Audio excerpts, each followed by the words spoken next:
Good afternoon, students. Today we're going to go over sentence patterns. In other words, what are the different patterns and what are the parts of a sentence? So after going over the parts of speech, such as what is a noun, what is a verb, what is an adjective, now we're going to see how these parts of speech become a sentence. So without further ado, I'm going to go over the parts of a sentence and sentence structure. So, sentence patterns. The vast majority of sentences in English conform to one of these 5 patterns: subject, verb, subject complement, subject, verb, direct object, subject, verb, indirect object, direct object, subject, verb, direct object, object complement, and subject, verb. Adverbial modifiers, single words, phrases, or clauses may be added to one of these patterns, and they may appear nearly anywhere, at the beginning, in the end, or in the middle, or at the end. Predicate is the grammatical term given to the verb plus its objects, complements, and adverbial modifiers. Subjects. The subjects of a sentence names whom or what the sentence is about. The simple subject is always a noun or pronoun. The complete subject consists of the simple subject and any words or word groups modifying the simple subject. To find the complete subject, ask who or what, insert the verb, and finish the question. The answer is the complete subject. So the devastating effects of famine, so that is the complete subject, can last for many years. Who or what can last for many years? The devastating effects of famine. Adventure novels that contain multiple subplots are often made into successful movies. So the complete subject would be adventure novels that contain multiple subplots. Who or what are often made into movies? In our program, student teachers work full-time for 10 months.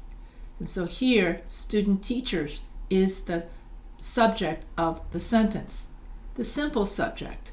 To find the simple subject, strip away all the modifiers in the complete subject. This includes single word modifiers such as the, devastating, phrases such as of, famine, and subordinate clauses such as that contain multiple subplots. The devastating effects of famine can last for many years. And so you take away the word devastating and you take away the word of famine, and then here effects is the subject of the sentence. So effects can last for many years. The effects of what? Then you have all these all these modifiers that describe what these effects are. So effects is the simple subject of the sentence. Adventure novels contain multiple subplots, and so novels is the simple subject of the sentence. A sentence may have a compound subject containing 2 or more simple subjects joined with a coordinating conjunction, such as and, but, or, nor. So, great commitment and a little luck makes a successful actor. So here the simple subject 1 is commitment, simple subject 2 is luck. When you have 2 subjects joined by a coordinating conjunction, this is called a compound subject. Understood subjects. In imperative sentences which give advice or issue commands, the subject is understood but not actually present in the sentence. The subject of an imperative sentence is understood to be you. Put your hands on the steering wheel, says the policeman. You is understood. Subject after the verb. Although the subject ordinarily comes before the verb, the planes took off. So the planes would be the simple subject.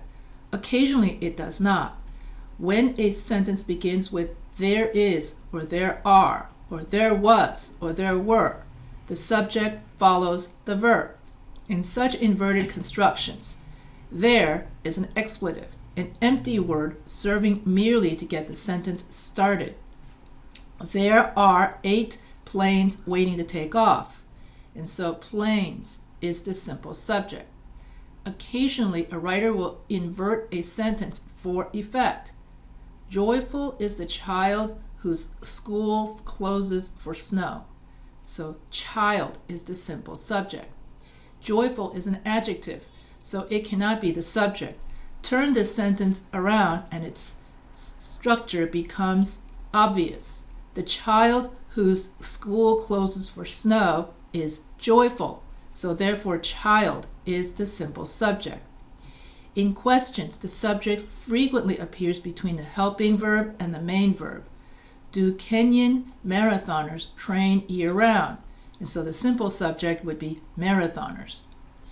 Tip: the ability to recognize the subject of a sentence will help you edit for fragments, subject-verb agreement, pronouns such as I and me, missing subjects, and repeated subjects. Verbs, objects, and complements. Linking verbs and subject complements. Linking verbs connect the subject to a subject complement, a word or word group that completes the meaning of the subject by renaming or describing it. If the subject complement renames the subject, it is a noun or noun equivalent, sometimes called a predicate noun. An email requesting personal information may be a scam. And so an email, so email is the simple subject. Verb is may be, and then a scam is a subject complement because the subject complement renames the email that's requesting personal information. If the subject complement describes the subject, it is an adjective or adjective equivalent, sometimes called a predicate adjective. Last month's temperatures were mild.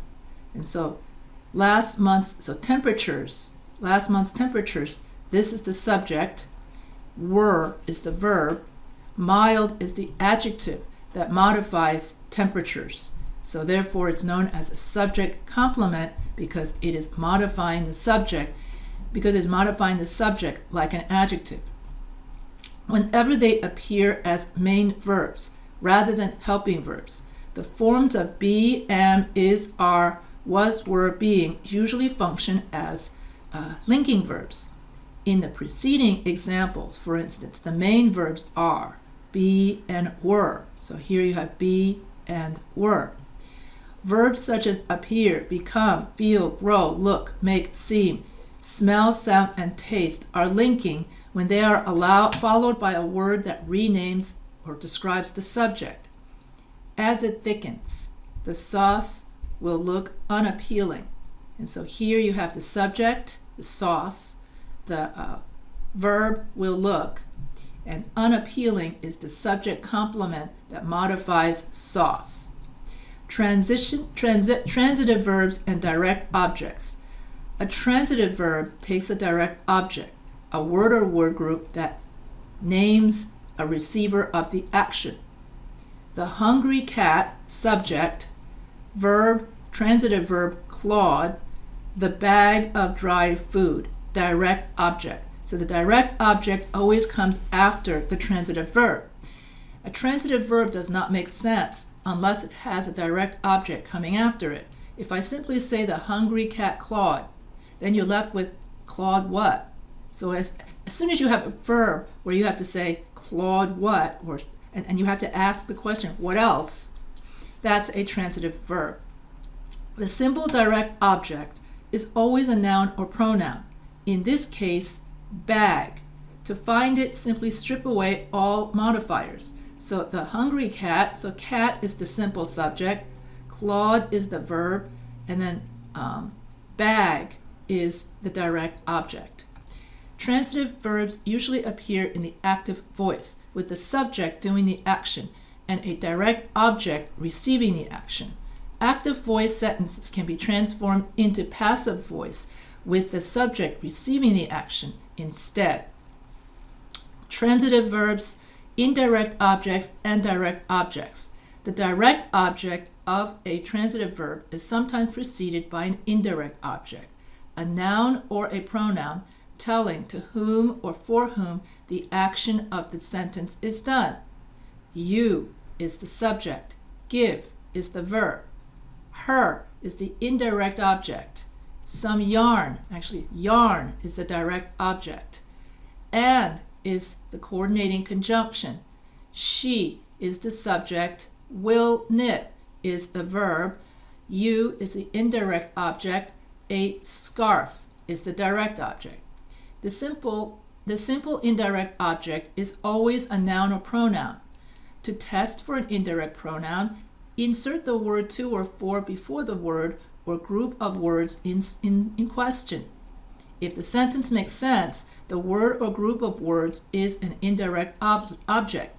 You give to her some yarn, and she will knit for you a scarf. An indirect object may be turned into a prepositional phrase using to and for. You give some yarn to her, and she will knit a scarf for you. Only certain transitive verbs take indirect objects. Some examples are ask, bring, find, get, give, hand, lend, make, offer, pay, promise, read, send, show, teach, tell, throw, and write. Transitive verbs, direct objects, and object complements. The direct object of a transitive verb is sometimes followed by an object complement, a word or word group that renames or describes the object. People would be the subject. Often is an adverb. Consider is a verb. Chivalry is a direct object. A thing of the past is an object complement. And so here, a thing of the past modifies the direct object chivalry. So therefore, it's followed by, so therefore the object complement modifies the direct object. The kiln makes clay firm and strong. So the kiln is the subject, makes is the verb, clay is the direct object, and in firm and strong, the object complement modifies clay, the direct object. When the object complement renames the direct object, it is a noun or pronoun, such as thing. When it describes a direct object, it is an adjective, such as firm and strong. So they're talking about these two sentences. Okay, they're talking about a thing of the past, and of the past is a prepositional phrase. So we strip away the modifiers, and a thing is an object complement that modifies direct object. And firm and strong is the object complement that modifies clay. This stuff's fun. Intransitive verbs. Intransitive verbs take no objects and no complements. That means nothing comes after the verb when you have a transitive verb. So the audience laughed. Intransitive verb means there's nothing coming here. So this means that you cannot have a direct object after an intransitive verb, or else it won't make any sense. So if I say the audience laughed the story, or something like that, or laughed at the story, so that doesn't make sense. The driver accelerated in the straightaway. So you have subject, the driver, accelerated. Verb. In the straightaway is a prepositional phrase, so it's not a direct object. And if I say the audience laughed at the story is not a direct object, it's a prepositional phrase. So intransitive verbs do not take a direct object, because a direct object is always usually a noun or a pronoun. So nothing receives the action of laughing and accelerating in these sentences, so the verbs are intransitive. Notice that such verbs may or may not be followed by adverbial modifiers. In the second sentence, in the straightaway is an adverbial prepositional phrase modifying accelerated. Okay, so sentence patterns. So far we're learning these sentence patterns. Subject, linking verb, subject complement. Acting is art. Acting is the subject, is the verb, subject complement because art refers back to the subject. Good researchers are curious. So here you have a subject complement because who is being curious? The researchers are being curious. And so whatever it modifies, that's what you name the complement after. If you're modifying the object, it's an object complement. If you're modifying the subject, it's a subject complement. And so in this sentence, it's a subject complement because curious is modifying the subject, researchers. Subject, transitive verb, direct object. So an antihistamine, subject, may prevent, verb, an allergic reaction. And so in this one, reaction is a direct object. So that a direct object always goes after a transitive verb, and a direct object is also usually a noun or a pronoun. And reaction, any verb that ends in tion, is a noun. Subject, transitive verb, indirect object, direct object.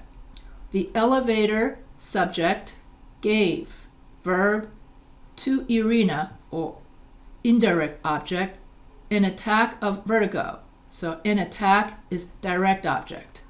Subject, transitive verb, direct object, object complement. The reviewer, subject, verb, called. The film, direct object, a masterpiece. And so object complement then modifies the direct object, therefore it's an object complement. Subject, intransitive verb. The kettle whistles. So these are all the sentence patterns for English. Pattern variations. So sometimes you can have questions or commands. Who will have the most hits this season? So this is a question. Will he have most hits this season? So this is an inverted question where you have the helping verb and the subject inverted. Why is the number of hits an important statistic? In commands, the subject of the sentence is an understood you.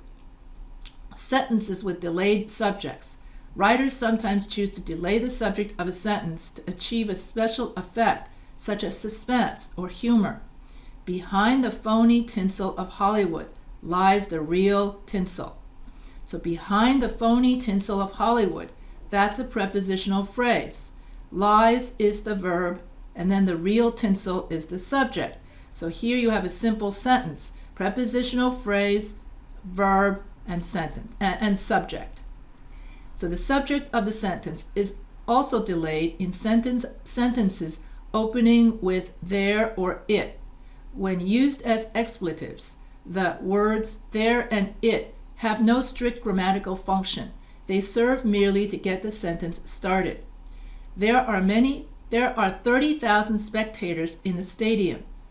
So are is the verb, 30,000 spectators. So it's basically spectators is the subject, and here's you got a plural subject, spectators, therefore has to agree, subject-verb agreement, with plural verb. So plural subject spectators takes plural verb are.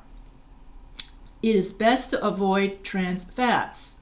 And so trans fats is the subject, is the singular subject. So the singular subject, trans fats, takes the singular verb is. Passive transformations.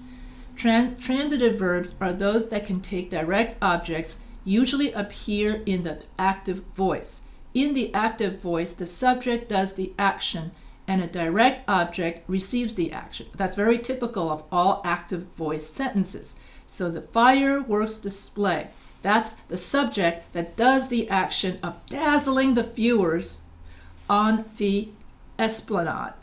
Esplanade is kind of like a square, is kind of like a huge area where everybody gets together to look up at the sky. It's like a town square. So the fire display, fireworks, that's the simple, fireworks is the simple subject, dazzled is the verb, and then the viewer is the direct object. So the viewer here is the object, and so the viewers are receiving the action of watching the fireworks, subject, doing the action of 4th of July, all that noise. Okay, so here, passive voice. Sentences in the active voice may be transformed into the passive voice. And then what you do is when you transform an active voice into a passive voice, so usually you have the subject, fireworks, dazzled, verb, the viewers, right? And so when you have a passive voice, you switch it around. You say the viewers becomes the subject, were dazzled by the fireworks. And so that way the subject, the viewers, that is the object, is receiving the action of watching the fireworks. Except you transform the sentence into the viewers on the esplanade were dazzled by the fireworks display. It's really that easy. So what was once the direct object, the viewers on the esplanade, has become the subject in the passive voice transformation. And the original subject appears in a prepositional phrase beginning with by. Now, in other words, by the fireworks display. That's the original subject, now becomes the object of the preposition. The viewers on the esplanade were dazzled. So you can get rid of by the fireworks display and simply say the viewers on the esplanade were dazzled. So verbs in the passive voice can be identified by their form alone. The main verb is always a past participle, such as dazzled, preceded by a form of be. So basically you can always tell when a sentence is passive voice because you always have be plus the past participle. So be is were, and then the past participle is dazzled. So be plus the past participle equals passive voice. Avoid using the passive voice when the active voice would be more appropriate. Normally we use the passive voice when writing science papers, and we usually use active voice everywhere else. Subordinate word groups. Subordinate word groups include phrases and clauses. Phrases are, I think that's for the next, I believe that's the next video. All right, so if you have any questions about sentence patterns, okay, then you can always email me anytime. So the next video I'm going to go over is going to be about subordinate word groups. And so that ends today's video on sentence patterns.